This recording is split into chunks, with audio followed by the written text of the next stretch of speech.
జనసేన అధినేత పవన్ కళ్యాణ్ పార్టీలోని మహిళా కార్యకర్తలను గౌరవిస్తూ వీర మహిళలుగా సొంత తోబుట్టువులుగా చూసుకుంటారని ప్రకాశం జిల్లా జనసేన నాయకుడు రియాజ్ చెప్పారు. కానీ ఒంగోలులోని జన సైనికులు కొందరు ఆడవాళ్లను కించపరిచేలా మాట్లాడుతున్నట్లుగా వీడియోలు వైరల్ అవుతుండడాన్ని రియాజ్ తప్పుపట్టారు. జనసేన పార్టీ గౌరవానికి భంగం కలిగించిన ముత్యాల కళ్యాణ్ ను ప్రస్తుతం సస్పెండ్ చేసి విచారణ చేస్తామని రియాజ్ చెప్పారు.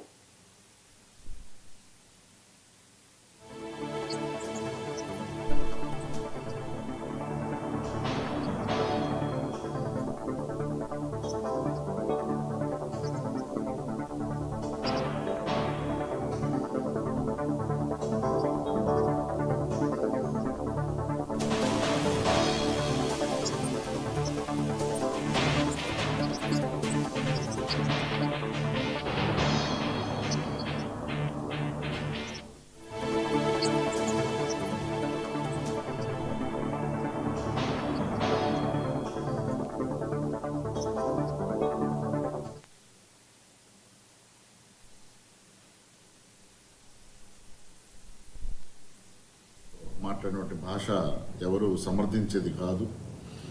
పవన్ కళ్యాణ్ గారి ఆదేశాల మేరకు దీని మీద విచారణ జరిపి తగు నిర్ణయం తీసుకోవడం జరుగుతుంది. విచారణ జరిగేదాకా ఎవరైతే ఈ వీడియోలో అసభ్యంగా మాట్లాడారో వారిని పార్టీని కార్యక్రమాలకు కొన్ని రోజులు దూరంగా ఉండాలని చెప్పి ఆదేశించటమైంది.